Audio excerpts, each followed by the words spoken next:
Dear students, welcome back to Chem Aspire. In this lecture class, we are going to discuss about the d orbital splitting in tetrahedral complexes. So let us draw the structure of the tetrahedral complex.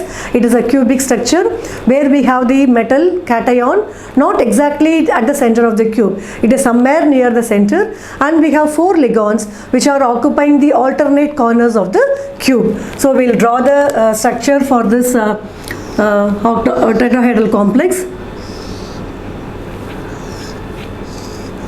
So we are drawing a cube, and the metal is somewhere near the center, not exactly at the center, and the 4 ligands are occupying the alternate corners of the cube. Leave this one, and here we have a ligand.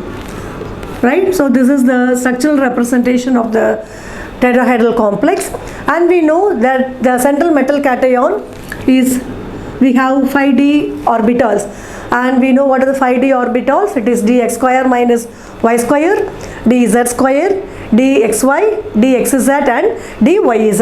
Right, so we know the 5 degenerate d orbitals.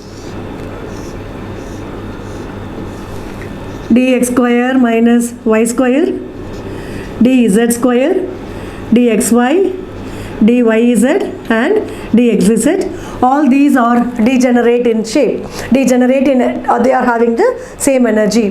When the ligand approaches, the electrons in the d orbitals of the metal are repelled by the negative point charges of the ligand, and this repulsion causes the energy level of these 5d orbitals to rise to a higher energy level.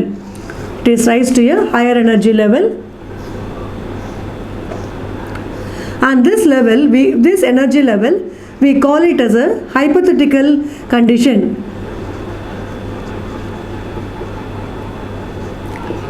Hypothetical condition. So what is meant by hypothetical condition? So this is a state in which we are assuming that all the ligands are approaching the central metal cation at the same distance from the d orbitals. But actually in the tetrahedral complex, the direction of the approach of the ligand towards the central metal cation does not coincide either with the Eg set of orbitals or with the T2G set of orbitals.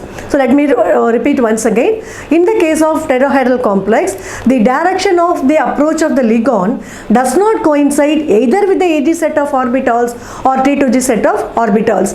Here in this case, the T2G set of orbitals, they experience more repulsion because of these negative point charges than the Eg set of orbitals.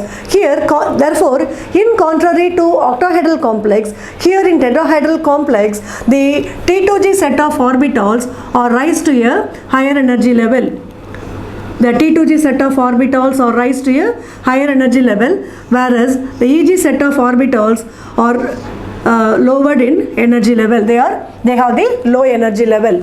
So this is your dxy, dyz, dxz, which is your T2G, and this is your Eg, dx square minus y square and dz square. So this the splitting pattern in tetrahedral complex is opposite to that of what we have seen in the octahedral complex, where Eg set of orbitals experience greater repulsion and T2G set of orbitals experience less repulsion. Therefore they are lowered in energy, and Eg is there up in the octahedral, because they are Eg set of orbitals experience greater repulsion in the case of octahedral complex, whereas in tetrahedral complex, because the direction of the approach of the ligand does not coincide either with the Eg set of orbitals and T2G set of orbitals. Here the T2G set of orbitals, they are very closer to the ligands, approaching ligand, when compared to the Eg set of orbitals.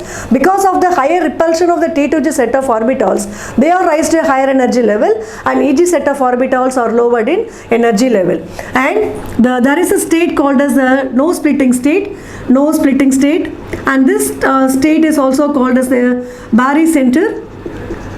This is also called as the barycenter, and the difference between this energy level between Eg and T2G is called as the crystal field splitting energy. crystal field splitting energy. Here the energy difference between this barycenter and T2G is plus 0.4 del T. T represents tetrahedral complex, and the energy difference between this EG and the barycenter is minus 0.6 del T. So this is about the tetrahedral splitting pattern in tetrahedral complexes. That's it for today. We'll see you in the next class. Thank you.